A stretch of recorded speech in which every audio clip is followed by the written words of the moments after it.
Hey, greetings. I'm Brock Jones, and I'm here at Florida A&M University in Tallahassee, Florida, at the Black Archives Museum, and today I'll indulge in a little bit of history. Here's a robbery table where slave masters would make slaves forcibly have sex. They also wanted the most pure slave so that they can have a more pure child, and ultimately they wanted to sell the kid off at a more higher price. That's the reason that they established this setting right here. Here we have African American soldiers during World War II, 1939 to 1945. This era was important and would be a great gateway to social equality for millions of people of African descent. And so a gentleman by the name of Freddie Hutchins, he was a captain in World War II. On one occasion, Captain Freddie shot down two enemy planes at once before his was shot down. His plane was destroyed so significantly that the only thing left was the seat of the plane, and miraculously Freddie Hutchins unbuckled himself and walked away. In this case before me are pictures of African kids primarily being thrown into the water to be eaten by alligators, and you can see them climbing up a tree to get away from them. And as you can see, this fan that says alligator bait and a picture up top, and you can see how they portrayed black people as being beggars, maids, servants. They even have pipes with alligators on them, and you can see the inhumane act that was played upon them. In the 1960s, the civil rights and segregation brought about KKK in a more prominent way, although there has been more eras of the KKK.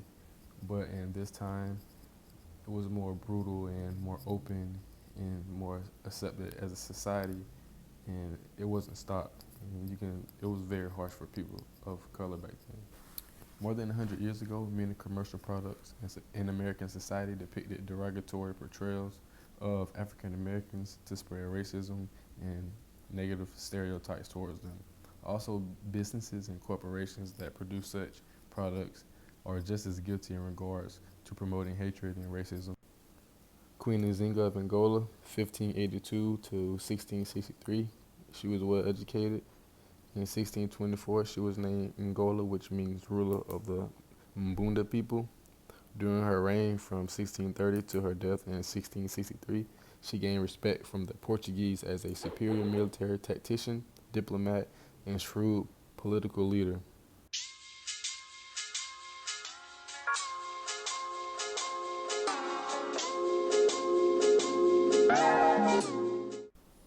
Up top, we have depictions of Mammy and how up until the World War II, they were midwives, servants, laundry women, and mammies.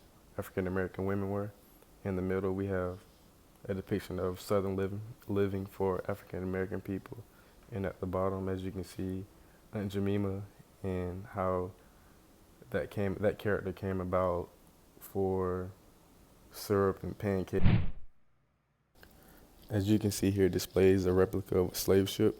Slave ships were used between 1500 and 1866 to carry approximately 12.5 Africans forcibly captured in war or kidnapped from their native land to America.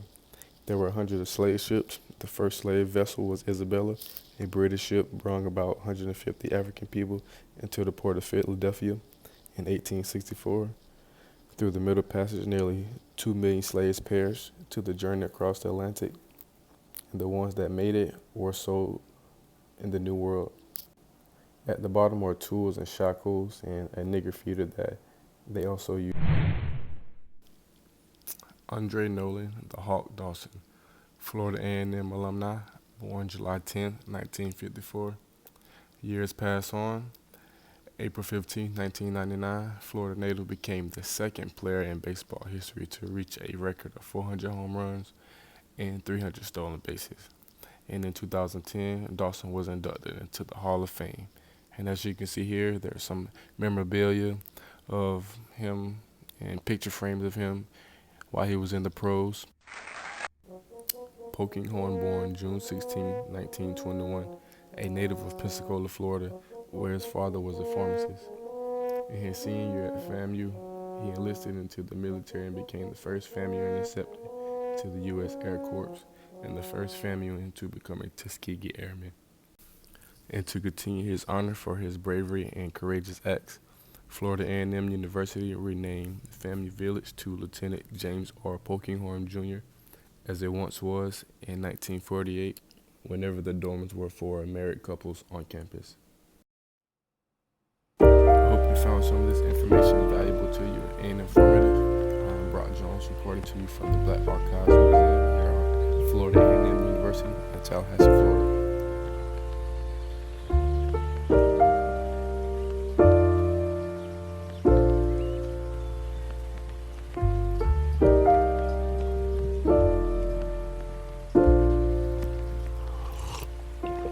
If you found the one, you should never give her up. I think it's the way life changes when in love, yeah. I surround my soul with the positivity. That's why I don't worry about the things that I don't see, yeah. These days I don't worry about much. I think we should have some more fun. I still dream